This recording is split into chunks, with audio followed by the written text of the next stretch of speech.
Hoy en Los Doctores. La inflamación en algunas partes del cuerpo podría ser una señal que le envía al sistema nervioso.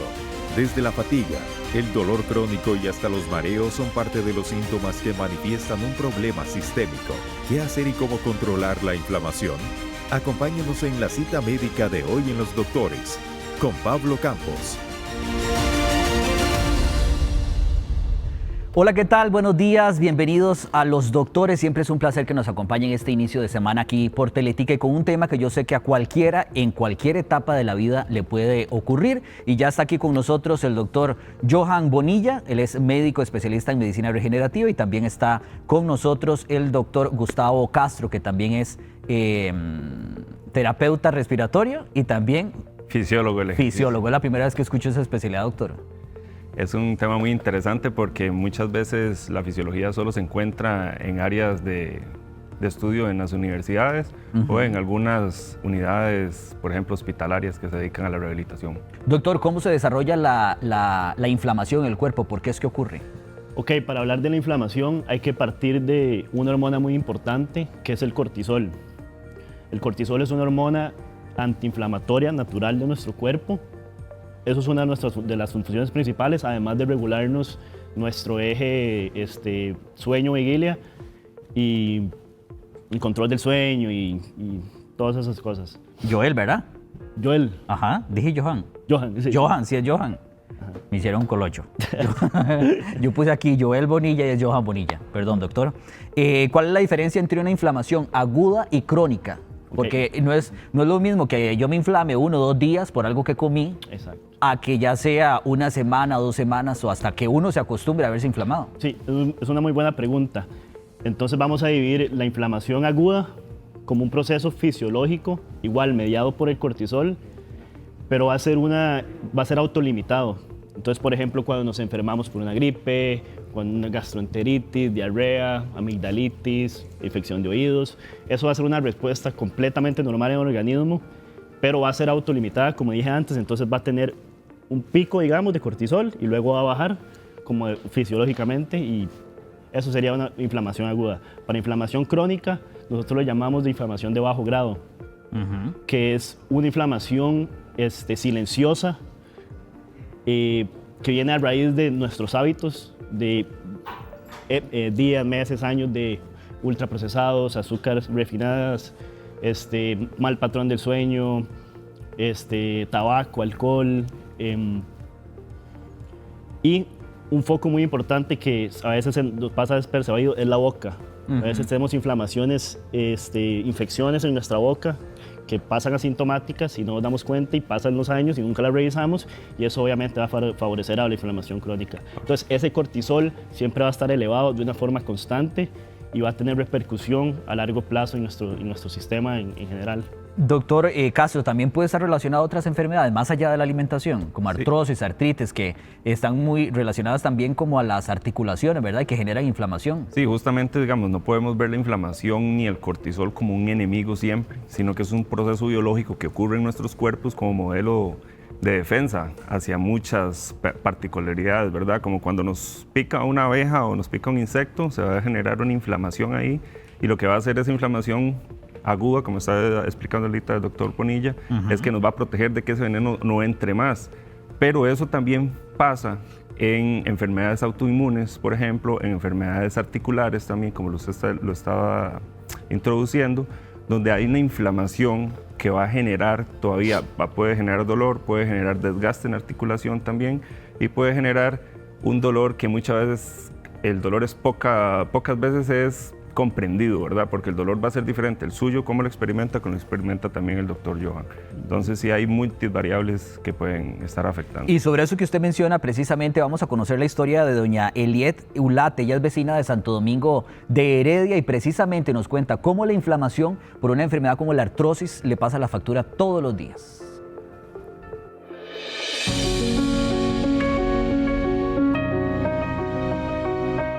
Doña Eliet Ulate es una vecina de Santo Domingo de Heredia que experimenta condiciones dolorosas viviendo con artrosis. Hace muchos años, como toda la vida he trabajado yo de pie, entonces ya he tenido desgaste de rodillas y esas cosas. Las molestias, el dolor y la dificultad para realizar algunas actividades suelen ser señales importantes. En el caso de doña Liet, los síntomas comenzaron especialmente en sus rodillas. Sí, fui a un doctor en privado y me dijo que sí, que tenía desgaste de rodilla. Él me sacó el líquido y luego me filtró. La artrosis cambió parte de su rutina diaria y la manera en que realizaba muchas actividades cotidianas. A partir de ese diagnóstico, estuve digamos que incapacitada, porque estaba en la casa, pero no podía caminar, anduve hasta con andadera 3 meses. Luego fui a un doctor particular y gracias a Dios a él yo estoy muy, muy bien. 10:06 de la mañana, y si usted tiene una historia similar a la de doña Liet, puede enviar sus preguntas al número de teléfono que aparece en su pantalla, 6477-7778, o nos puede llamar por teléfono, ya casi el consultorio, el 2290-6247. Doctor, esa historia de doña Liet es similar a las de muchas personas, y yo antes hablaba de que se acostumbran a estar inflamados. ¿Cuándo debería buscar ayuda de manera inmediata porque ya está sintiendo otros síntomas, más allá de uno tocarse, por ejemplo, la mano o el pie, de que se ve la inflamación? Ok, me estás preguntando como signos de alarma, como para...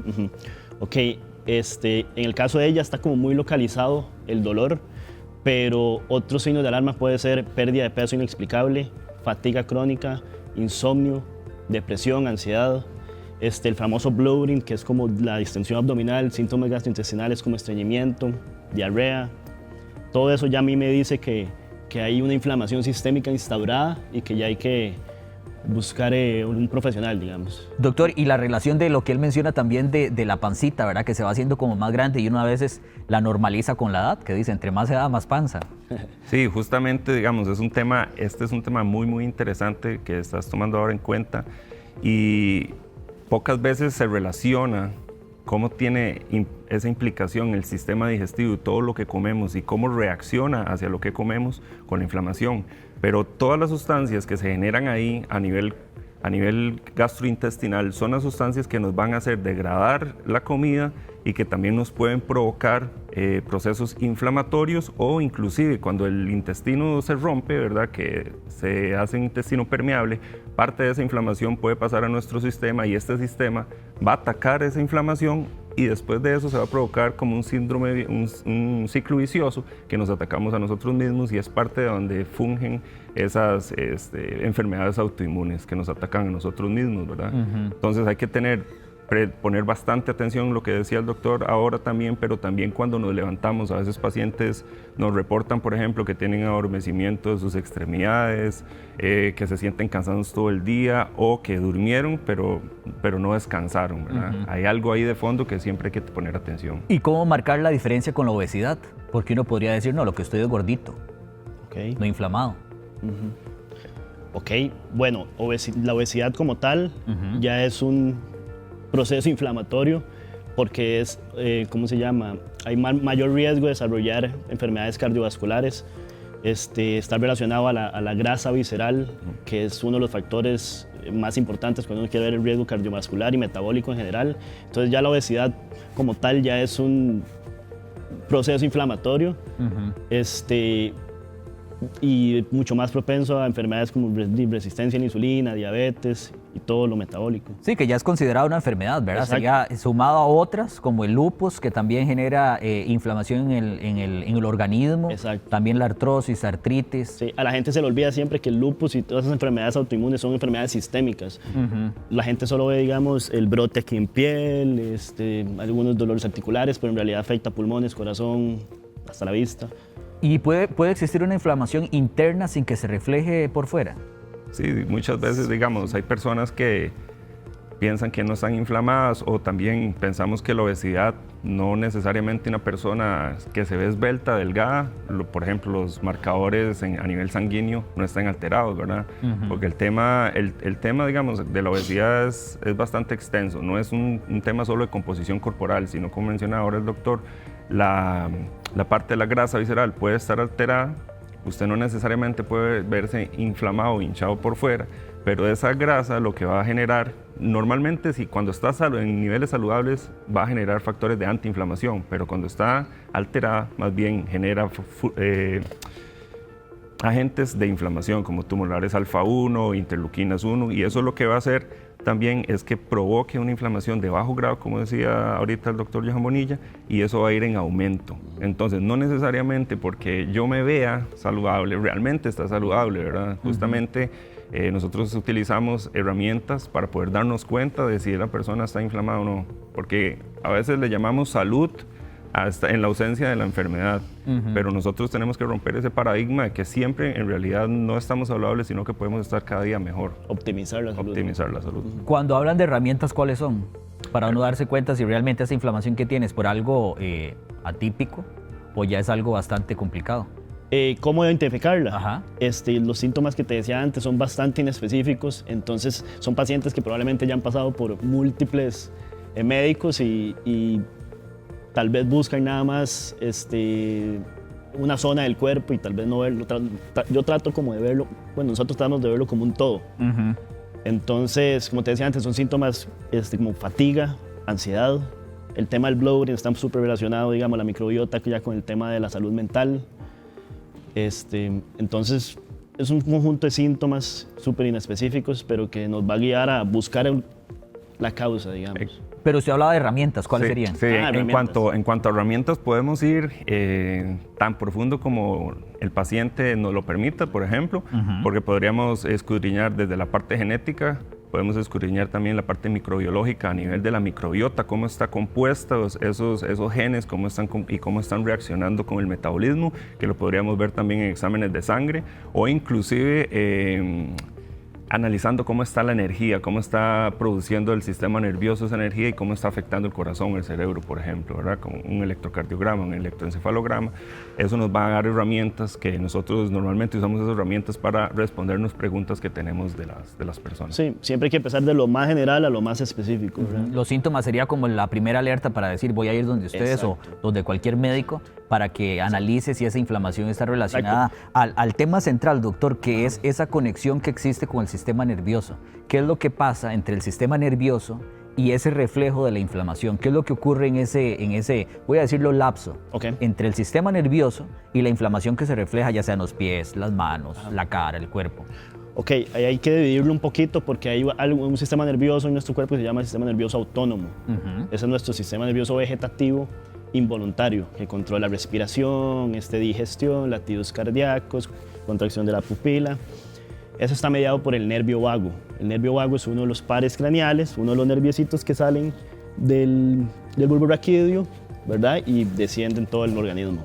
Entonces, por ejemplo, una inflamación intestinal a nivel de microbiota, de distensión o de permeabilidad intestinal o no sé, eso va a afectar directamente al nervio porque es un nervio que además de enviar señales tiene fibras aferentes. Eso quiere decir que recibe señales. Entonces, si estamos mal acá, a nivel de pancita, vamos a estar mal a nivel de sistema nervioso. Doctor, ¿soluciones? Soluciones hay muchas y la más importante Vamos describiendo porque a la gente le encanta saber qué podemos hacer para solucionar el problema. Sí, lo más importante es no normalizar que tenemos un dolor o no normalizar una inflamación, ¿verdad? Pero podemos iniciar desde lo más básico que sería, o lo más esencial en realidad, que sería la nutrición. ¿Cómo estoy durmiendo yo? ¿Cómo estoy lidiando con el estrés? Sobre todo, por ejemplo, acá en el set que tenemos tantas luces, ¿cómo estoy lidiando yo con esa luz? Si yo me estoy exponiendo a una luz muy tarde, eso va a afectar mi ciclo circadiano, eso va a afectar cómo mis hormonas van a reparar nuestro cuerpo. Y podemos hablar también de herramientas avanzadas como terapia de oxigenación hiperbárica, por ejemplo, o ya terapias más avanzadas también como, por ejemplo, sueroterapias, por ejemplo, neuroestimulación no invasiva, que lo que va a hacer es modular nuestro sistema nervioso para cuando él tiene estos subidones, ¿verdad? O esta disautonomía, mal funcionamiento por inflamación, por ejemplo. Entonces, pero sin embargo, si no tenemos ese core esencial de nuestro sueño, nuestra alimentación y el ejercicio, porque el ejercicio libera por sí solo un montón de sustancias antiinflamatorias. Todo va a mediar de cuánto ejercicio haga y en qué intensidad lo haga yo. Puede ser producente o contraproducente, igual que la misma nutrición. Y podría ser la causa también de problemas de sueño, por ejemplo, de insomnio. Inflamación, claro. Claro, porque digamos, el sueño está mediado por el cortisol. Para que entendas, el pico de cortisol más alto tiene que ser entre las 6 de la mañana y 9 de la mañana. A las horas de la tarde ya tiene que ir bajando, y alrededor de las 10, 11 de la noche baja por completo y entra la melatonina. Entonces, esa inflamación baja crónica sostenida, o sea, hay picos de cortisol durante todo el día, de ahí no permite la entrada nunca del sueño, por decirlo así. Entonces obviamente me lo va a alterar. Más a eso le agregamos la luz azul, los teles, los teléfonos.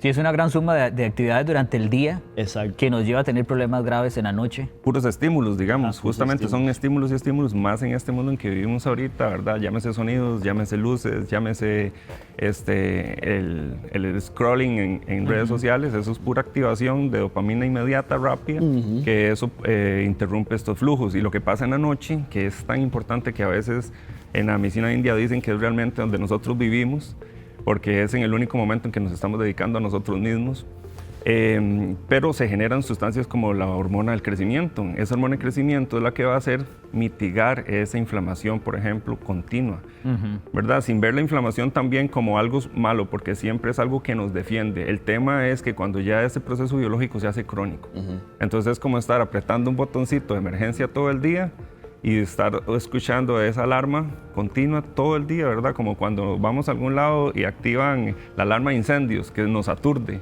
Justamente eso le puede pasar al cuerpo también, ¿verdad? Cuando tiene esa inflamación de bajo grado, esa inflamación crónica ahí latente, va a expresar sistemas de emergencia, tanto a nivel del sistema nervioso, a nivel del sistema digestivo, y pueden interrumpir el sueño, la calidad de nuestras vidas y un montón de cosas más. Son las 10:17. Recuerde que usted puede enviar sus preguntas por medio del 6477-7778. Puede llamar ya casi al consultorio para que el doctor Castro y también el doctor Bonilla puedan responder sus preguntas al teléfono 2290-6247, que también aparece ahí en pantalla, o por WhatsApp le envía la consulta al 6477-7778. Doctor, voy a devolverme a algo de lo que estaba mencionando, y es sobre las enfermedades ya establecidas, ¿verdad? Que hasta tienen un control establecido, como lupus, artritis, artrosis. ¿Cómo hace uno también para controlar esa inflamación que muchas veces algunos doctores le pueden decir? ¿Su inflamación es normal o tiene que acostumbrarse a esa inflamación por esas enfermedades? ¿Sí hay control para eso? Sí, claro. Porque usted ahorita mencionaba las cámaras, el hidrógeno molecular, etcétera.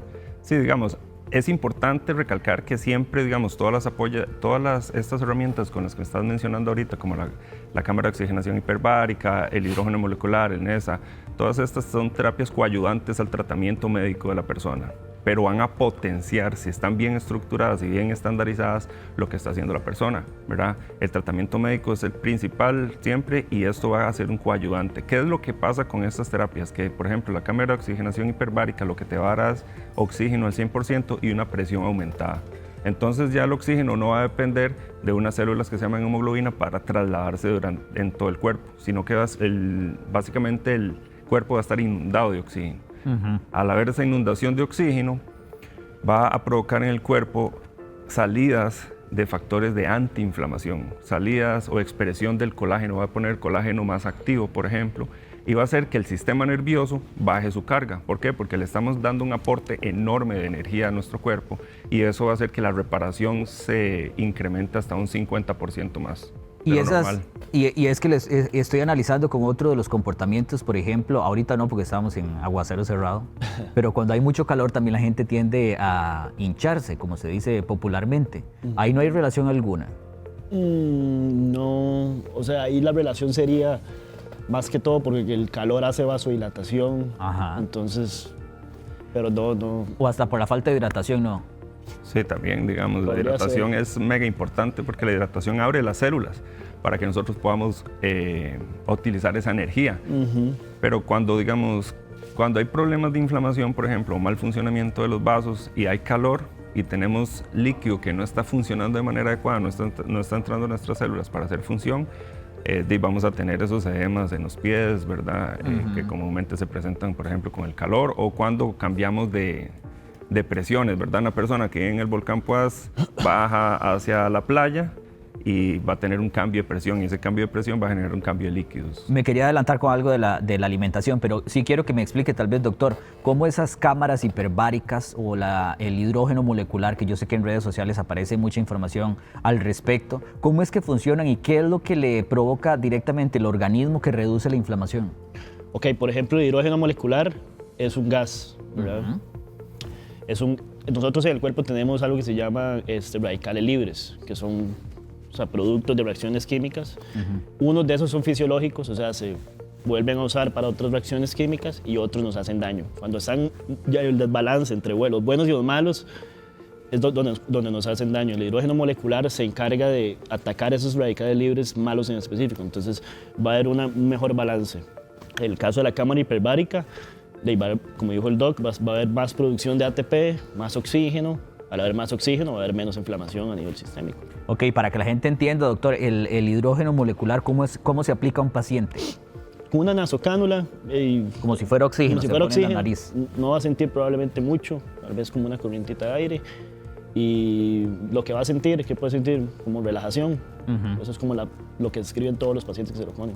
Pero no es nada invasivo, o sea, no hay, nada. Es nada más que ingresa como un aire por la nariz. Ajá, exactamente. por Se debe usar de media hora, máximo hora y media, 2 horas, porque si se usa mucho sí puede desplazar el oxígeno y puede dar síntomas como dolor de cabeza, pero nada realmente urgente. Es cierto que las personas con cáncer utilizan mucho eso para controlar Sí. hasta la inflamación, también los efectos secundarios. Sí. Sí, se usa mucho por el tema de que el cáncer vive como un medio ácido, como el estrés oxidativo, digamos. Entonces lo que se hace con el hidrógeno es que se puede aplicar, obviamente, siempre como tratamiento complementario, y la verdad es que les va bastante bien. Y la cámara hiperbárica, que eso sí es como una cápsula donde usted se mete. Yo tuve la oportunidad de ingresar a una que no sé si era esa. Ajá. Pero usted entra a una cápsula y ¿qué es lo que provoca también? Sí, digamos, ahí es súper interesante porque justamente hay que tener un buen control o una buena resonancia con lo que estamos haciendo, porque si yo aplico una terapia antioxidante y aplico, por ejemplo, la cámara de oxigenación hiperbárica, puedo anular los efectos, ¿verdad? Porque lo que provoca, digamos, en realidad la cámara hiperbárica es un aumento en el oxígeno en nuestra sangre, como le decía ahorita, y una presión. Usted está metido, como usted dice, en una cápsula como las que se metía Goku para recuperarse, ¿verdad? En esa cápsula se va a recuperar más rápido, pero por la presión y por la cantidad de oxígeno que está teniendo. Pero como está usted inundado de tanto oxígeno, provoca un estrés oxidativo en el cuerpo. Entonces el cuerpo reacciona hacia ese estrés oxidativo aumentando las sustancias de antiinflamación. Pero como esa terapia es momentánea o está limitada por un tiempo, esas sustancias que se provocaron durante el estrés, cuando ya el estrés oxidativo o tanto oxígeno no está presente, quedan activas. Y eso es lo que modulan todas los pasos, por ejemplo, inflamatorios. Y le quería decir lo de la alimentación, porque antes estaba leyendo y un estudio que tengo por aquí de la BBC que había relacionado en primer grado no solo con algunos tipos de cáncer, sino también con la inflamación, los alimentos ultraprocesados y hasta el exceso de condimentos en la alimentación. Esa podría ser también la respuesta de por qué una persona, sin importar que tenga una enfermedad crónica, se siente inflamado más. Claro. Porque yo he escuchado, son como habladas que uno escucha popularmente, que después de que almorcé me siento inflamado. Sí. Anoche comí algo y hoy amanecí con la cara hinchada. Sí, es que digamos, por eso era que yo le decía a usted que esa base que nosotros tenemos que tener bien, como el sueño y como la alimentación, es tan importante, ¿verdad? Porque es la puerta de entrada a todo. La alimentación puede ser una salvada o algo no tan bueno, ¿verdad? Porque lo que pasa con los alimentos ultraprocesados son que son ultrapalatables, o sea que no saben mucho. A veces hasta desplazan los sabores normales. Y lo que pasa es que esos alimentos también están llenos de sustancias como gluconato monosódico, excesos de azúcar, excesos de colorantes, y eso justamente, como le explicaba el doctor ahorita, generan picos de cortisol. Ese pico de glucosa genera un pico de cortisol y el cuerpo va a responder a eso. Y si yo no utilizo, sobre todo si yo no utilizo esa energía, va a provocar un estrés mayor. Y aparte que muchos de esos colorantes, esas sustancias, por ejemplo, preservantes, el cuerpo no lo reconoce como un nutriente y los va a atacar también. Doctor, aparte de los cambios de alimentación, ¿qué más podríamos nosotros hacer en el día a día para reducir la inflamación? Sí, bueno, quitar las pantallas por lo menos 1 hora antes de dormir, todo lo que es luz azul. Que a uno le parece irracional, perdón, doctor, que el exceso de luz pueda provocar hasta la inflamación del organismo, ¿verdad? Pero así es. Obviamente, obviamente hay que individualizar cada paciente, pero como a grosso modo es empezar a hacer actividad física, ir al nutricionista, que le haga una dieta especializada, porque por ejemplo, la dieta que tiene más evidencia científica es la mediterránea, pero va a depender de cada paciente si tiene intolerancia, si es alérgico al gluten o si tiene enfermedad celíaca, etcétera, etcétera. Entonces son pequeños hábitos durante el día, obviamente limitar el consumo de alcohol, de tabaco. Son las 10:26 de la mañana, está con nosotros el doctor Joel, ¿verdad? Johan, perdón. Tengo un problema grave con 4 veces ya. Johan Bonilla, él es doctor en medicina regenerativa, y también está con nosotros el doctor Gustavo Castro, que es terapeuta respiratorio y también fisiólogo del ejercicio. Perdone, me parece que es viernes, ¿verdad? Bien, el lunes apenas. No pasa nada. ¿Será que estoy inflamado? Ahorita me reviso, doctor. Vamos a una pausa comercial. Puede enviar sus preguntas desde ya al teléfono que está ahí en pantalla, 6477-7778, o al 2290-6247 para que nos llame. Nos separamos por 2 minutos y venimos a responder sus consultas.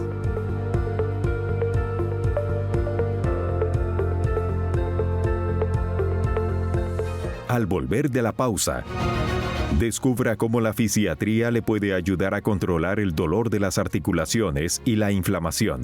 Conozca los detalles al regresar en Los Doctores.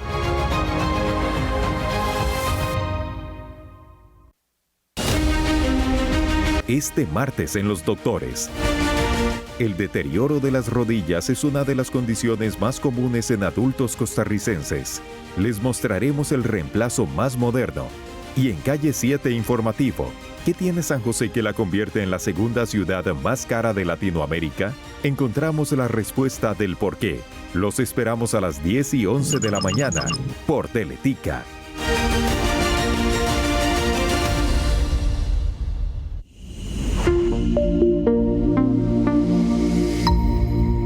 Y 30 minutos de la mañana. Gracias por continuar con nosotros e iniciamos el consultorio. Doctor, ustedes eligen quién responde la pregunta para las preguntas que está haciendo la gente. Y esta primera dice, me han dicho que la hidratación no es totalmente agua. ¿Es cierto? ¿Qué es recomendable hacer con hidratantes que ya sean comerciales o elaborados en casa?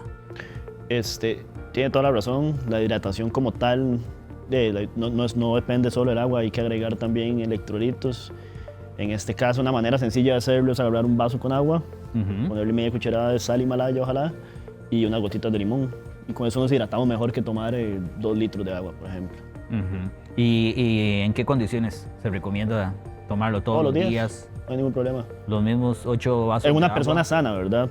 Una persona sana que no tenga problemas a nivel renal, cositas así, pero esa sería como la única contraindicación que se me puede ocurrir en este momento. Ahí en pantalla aparece también el número de teléfono donde nos puede llamar al 2290-6247 y sigan enviando sus preguntas para aquí recibirlas. Está esta segunda de WhatsApp que dice, yo me hice un ultrasonido en la pierna derecha, me salió osteopatía degenerativa bursitis, con cambios inflamatorios en los ligamentos colaterales, tendinitis de la pata de ganso. Mi pregunta es si eso se puede operar. Sí es. Porque le genera mucha inflamación.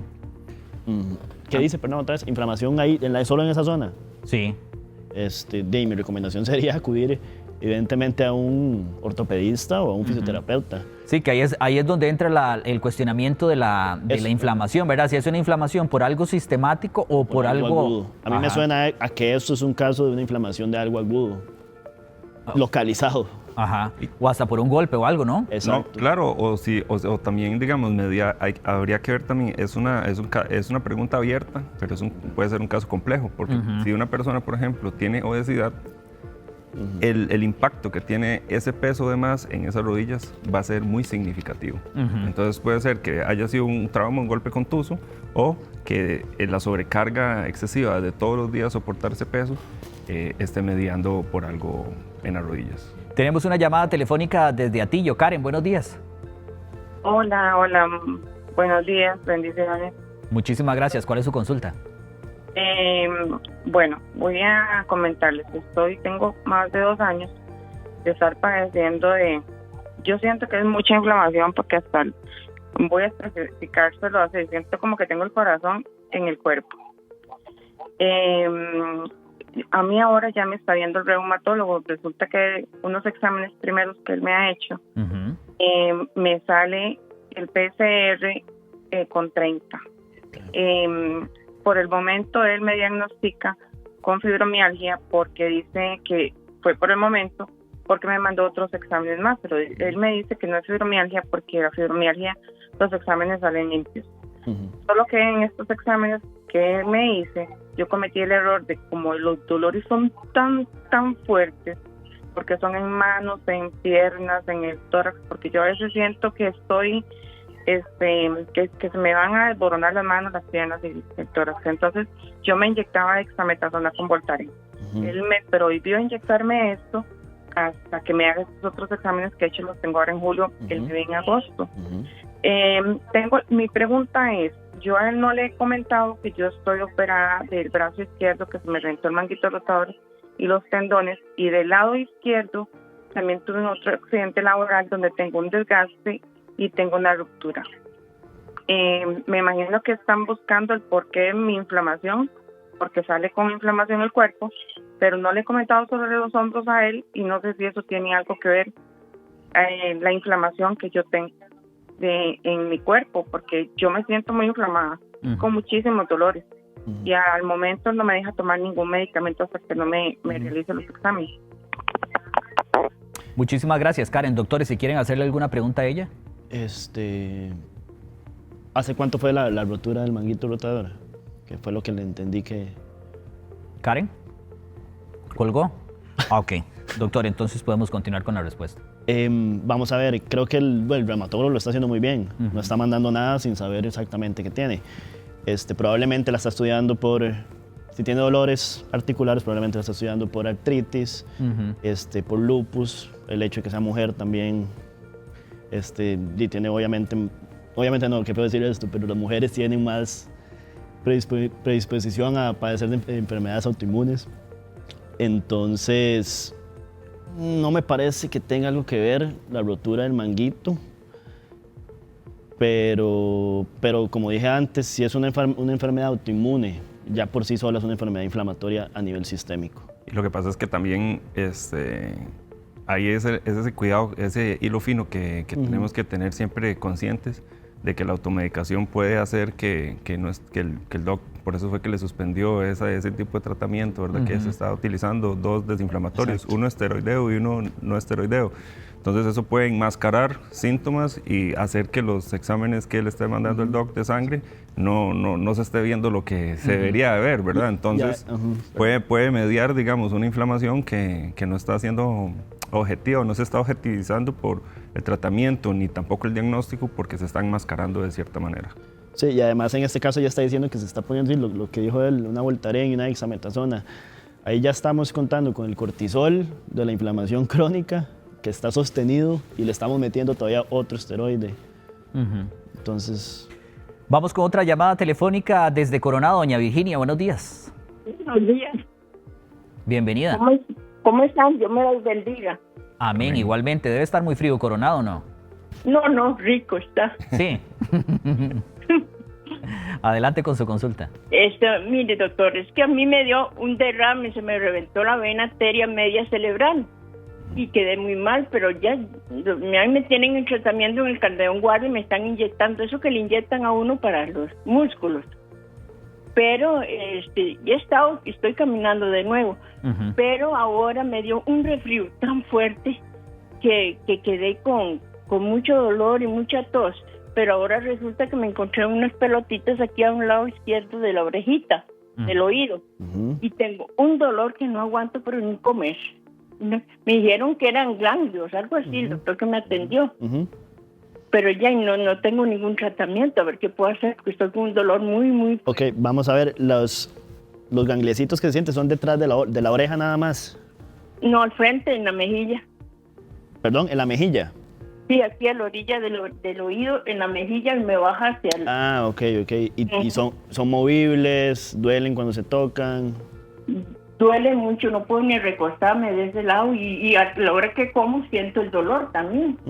Bueno, pareciera que es como un cuadro infeccioso, no me parece como signos de alarma. Cuando nos preocupamos cuando sentimos pelotitas, cuando son duras, cuando no son movibles, cuando tienen formas como pétreas. ¿Ha tenido pérdida de peso en estos días, así como notable? No, yo no he tenido pérdida de peso, no. ¿Y la atendieron y qué le dijeron? Y eso, nada más me dijo el doctor, que era como que se me habían hecho de decir que tuve una infección y seguramente por eso me salieron. Pero es que se me abrió ahí, se me hizo como una llaguita donde tengo esto. Una llaga. Sí, como una llaguita, como una quemada se me hizo. Se me abrió ahí mismo donde tengo esto, grande inflamación. Y entonces yo diría que tengo que ir y consultar de nuevo, no sé. Sí, porque ya eso ya me llama la atención, digamos, no debería haber ninguna llaga a nivel del ganglio. Ajá. ¿Y dolor de garganta, algún otro síntoma? ¿Dolor de oídos? Sí, mucho dolor de garganta, además yo tengo tiroidismo. Ok. Ok, pero no, yo volvería a consultar. Por el tema, no tanto por el tema del dolor de garganta, sí, sino por la llaguita que tenés en el nivel de la mejilla. ¿Y qué edad tiene usted, doña Virginia? Yo tengo 67 años. Sí, yo creo que lo mejor sería como que vaya a Levi's. Sí, claro. Ah, bueno. Para que le revisen eso y no se quede con la duda, porque puede ser peor, ¿verdad? Claro. Sí, mis hijos me dijeron, pero yo digo, está yendo por lo mismo, solo por esa inflamación ahí, y entonces, bueno, está bien. Pero no se quede, vaya. Y después nos llama y nos cuenta cómo le fue. Está bien, muchas gracias. Un abrazo muy grande. Disfrute el frío. Vamos a pasar con otra pregunta que está bastante interesante y dice: hola, buenos días. Yo padezco de desgaste en las caderas y me dan muchos medicamentos. Eso me genera inflamaciones en el estómago y también tengo alto el ácido úrico. Ella quiere saber si el consumo de medicamentos también puede generar inflamación en el organismo. Claro, es un mensaje de texto, ¿no? De WhatsApp, sí. Ok, sería interesante saber cuáles medicamentos. Por lo general son AINES, que son como paracetamol, ibuprofeno, que evidentemente lo que va a dar es inflamación a nivel gastrointestinal, con el tema de las úlceras. Sí, me afecta ya la microbiota intestinal, volvemos a lo mismo, a los picos de estrés sostenidos y entramos obviamente en una fase de inflamación de bajo grado. Qué importante eso que usted menciona, doctor, porque el consumo de medicamentos como ibuprofeno, acetaminofén, son muy comunes. Es lo que todo el mundo dice, la caja nos receta siempre acetaminofén. Y uno, por cualquier dolor, también se toma acetaminofén. Claro. Doña María desde Zarapiquí, buenos días, bienvenida. Buenos días, ¿cómo están? Bien, gracias a Dios. Bien, bueno, un saludo ahí a los doctores, muchas gracias por las respuestas que nos dan a todas las preguntas. Bienvenida, muchas gracias. Gracias. La pregunta, doctores, es la siguiente. Yo me hice una gastro, ¿verdad? Bueno, primero me hice un examen y salió con inflamación. Después me hice una gastro y salió que tenía un pólipo, pero gracias a Dios. ¿Un pólipo? Perdón. Sí, un pólipo. Ok. De niño y lo extrajeron, lo quitaron. Gracias a Dios, estoy muy bien. Después me hice un ultrasonido que me mandó el doctor y salí con hígado graso. Tengo como 3 meses Mi peso siempre ha sido de 80, 90, siempre he sido muy gruesita. Pero tengo como 3 meses de hacer la dieta keto y me da un resultado increíble. Okay. Entonces, mi pregunta es, el cortisol, me hice examen y estaba bien. ¿El qué, perdón? El cortisol. Ajá. Pero resulta que tenía demasiado abultado el abdomen, como la parte del pecho hacia abajito, hacia abajo. Y ahora resulta que, bueno, gracias a Dios me he estado cuidando mucho, no como harinas, azúcar, nada. De hecho, el café solito, sin azúcar, ni en leche, ni nada. Gracias a Dios he perdido más de 10 kilos en 3 meses. Me siento muy bien. Sí quisiera que me dijeran a ver qué examen sigo o qué puedo, ¿verdad?, continuar con el proceso, porque es cierto, cuando hay inflamación siempre hay algo detrás, ¿verdad? Entonces el cuerpo nos avisa y soy testigo de eso. Como le digo, voy mucho al gimnasio, he bajado. Antes iba y siempre lo mismo, la panza, y no bajaba de peso. Ahora, bueno, tengo más de 5 años de asistir y ahora 3 meses después voy y han visto resultados tan grandes en mí que me siento muy orgullosa de eso. Entonces esa es mi consulta. Muchas gracias. Okay. Tengan un excelente día. Va a colgar. No, quédese, doña María, que el doctor le quiere hacer preguntas. Ok, perfecto.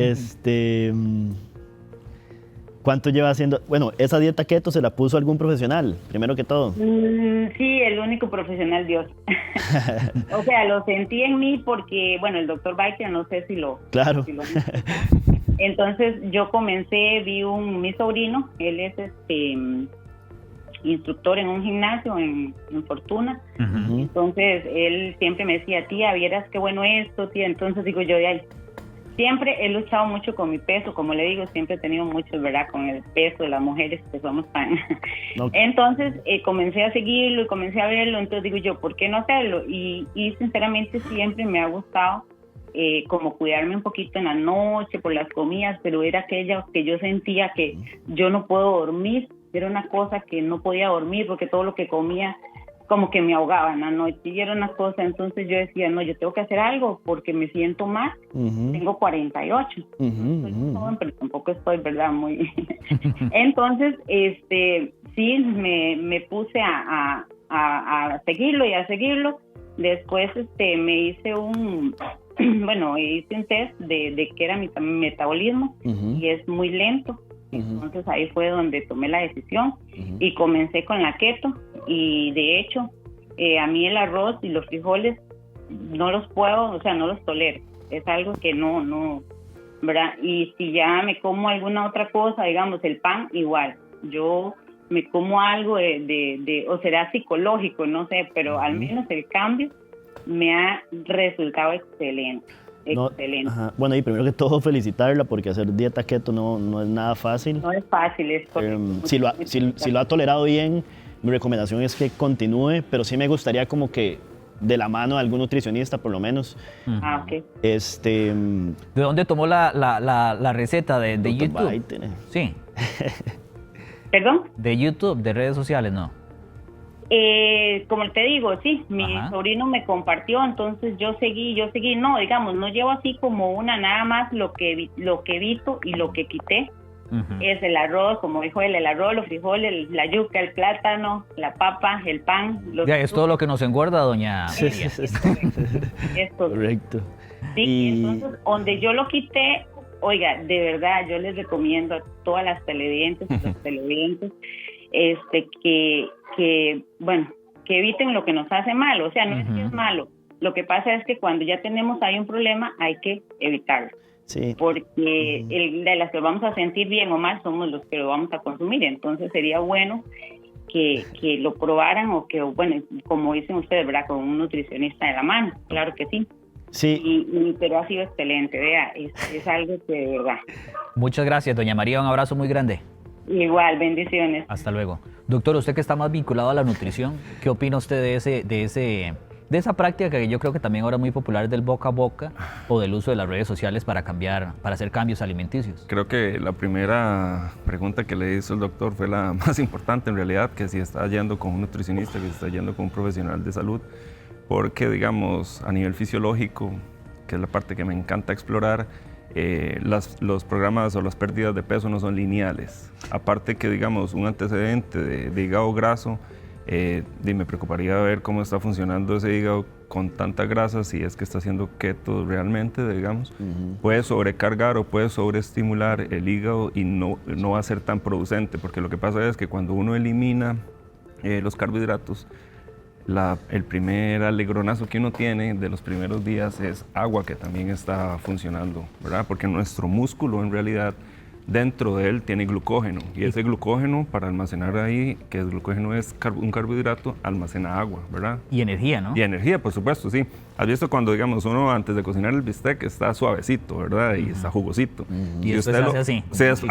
Eso pasa también en nuestro músculo, justamente, digamos, el déficit de glucógeno nos puede generar lesiones, porque el glucógeno es la energía principal de la cual se alimenta el músculo. Pero en keto, perdón Pablo, pero en keto lo primero que perdemos es líquido. No, y que me parece súper importante que usted menciona, porque no hay que satanizar el alimento, ¿verdad? El carbohidrato. No, por supuesto. Y también yo creo que valiente es la gente que al no tener, tal vez, no estoy hablando que sea el caso de doña María, pero cuando no hay ingresos económicos suficientes, uno busca alternativas para poder ayudarse, ¿verdad? Y ahora con el internet uno también encuentra muchas soluciones, porque el acceso a un nutricionista ni lo tiene la Seguridad Social en todas las esquinas de este país, ni todos tenemos el suficiente dinero para pagar uno. Por supuesto, y yo creo que eso es una de las cosas maravillosas que haces con tu programa, ¿verdad? De traer personas que puedan informar de una manera distinta, de una manera disruptiva también, y que puedan exponer acá diferentes temas de esa forma, ¿verdad? Porque muchas personas a veces no tienen el acceso, pero creo que aquí ya has traído, por ejemplo, a Donald Vega, que es un experto en la parte de nutrición y sobre todo en la parte keto. Entonces, valdría la pena, por ejemplo, seguir al doctor si yo estoy haciendo una dieta keto en ese sentido, ¿verdad? Entonces, creo que eso es un aporte valioso y te felicito realmente por el programa. No, gracias por anotarlo. Y de hecho, a Dona lo vamos a invitar precisamente para que hable sobre la dieta keto, porque yo sé que aparte de que es popular, quizás no funciona para todos o no es la manera idónea como lo están haciendo. Es muy buena para pérdida de peso, eso es indiscutible, pero también tiene otras indicaciones muy buenas, que por ejemplo un paciente con cáncer, la célula cancerígena se alimenta del azúcar. La dieta keto para mí es de las mejores opciones que alguien que esté pasando por un cáncer puede hacer. Tenemos muchas preguntas de María González, Carlos Rodríguez y doña Ana Fernández. Vamos a ir a una pausa comercial y ya casi venimos a responder sus preguntas. Somos los doctores aquí por Teletica. Cuando regresemos, el consultorio de los doctores sigue disponible. Envíe sus preguntas al 6477-7778. Ya venimos con más de Los Doctores.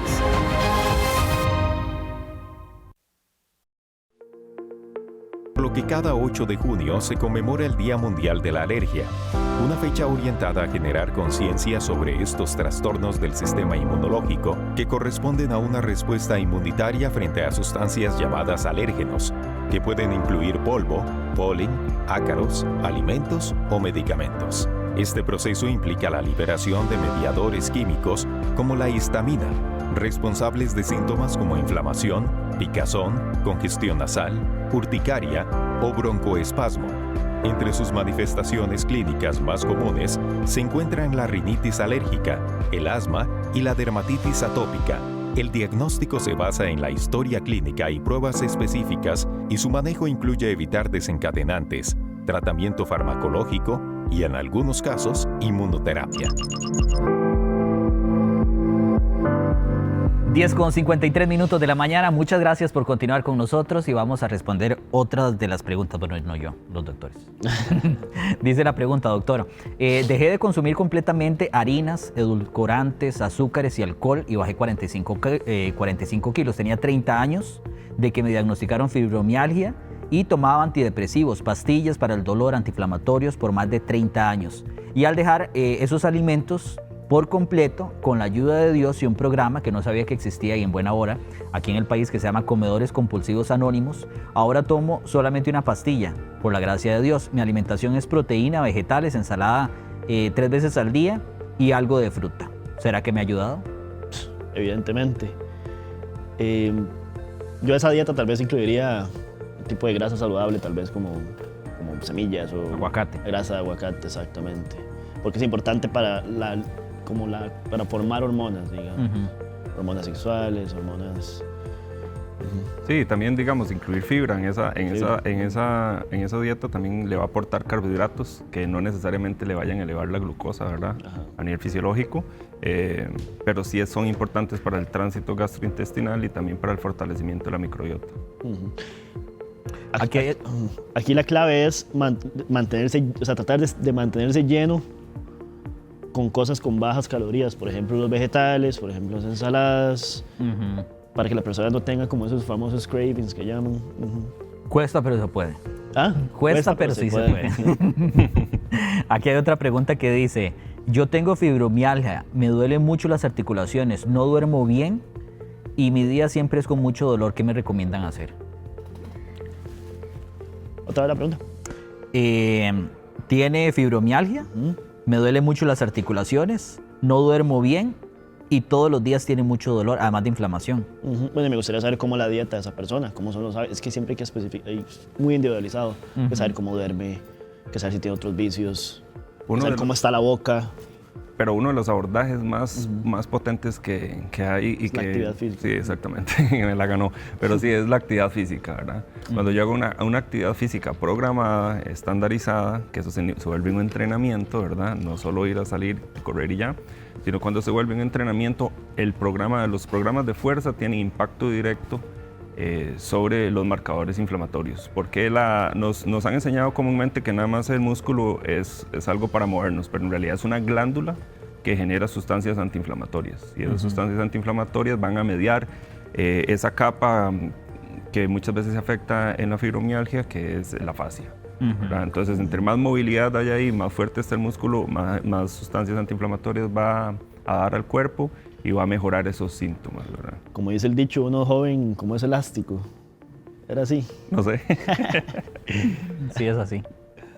Que usted mencionaba algo de la boca, doctor, que el doctor Bonilla, que también es su hermano, ha estado con nosotros aquí y él ha hablado mucho de esas alertas que hay en las encías y en la boca, que también nos sirven como señal para decirle que algo dentro del organismo o hasta enfermedades como hipertensión, diabetes y otras también son el reflejo, ¿verdad? Correcto. Sí, digamos, cada vez se estudia más que la boca, la microbiota oral, porque también tiene una microbiota oral, está relacionado con demencias como el Alzheimer y es un factor de riesgo tener enfermedad periodontal a nivel de cardiovascular. Doctor, un mensaje para llevar a casa con el tema de hoy. Hagan ejercicios del cual se puedan recuperar, pongan atención y no minimicen los dolores, no minimicen la inflamación, sino que siempre escudriñen la raíz de dónde viene esa inflamación y de qué manera puedo ayudarle a que esa inflamación no esté tan latente. Pero siempre no normalizar los dolores, es algo importante. Doctor. A todos los que nos están escuchando en casa, muchísimas gracias por la atención. Si presentan alguno de estos síntomas inespecíficos, no duden en consultar a su médico de cabecera y nada. Ahí en pantalla aparece el número de WhatsApp donde pueden contactar a los doctores Bonilla o también Castro, 8809-5561. Doctor, muchas gracias a los dos por acompañarnos. Un placer. Muchas gracias a vos por el espacio. Y a ustedes muchas gracias por acompañarnos hoy también. Pueden repasar esta entrevista ingresando a teletica.com, buscan ahí el espacio de los doctores o en YouTube ponen Los Doctores Teletica y ya hoy, después del mediodía, van a tener el enlace y la entrevista completa para que la puedan compartir con sus seres queridos y amigos. Muchas gracias por acompañarnos, que tengan una linda semana y quédense con Teletica, que ya venimos con Calle 7. Hasta luego.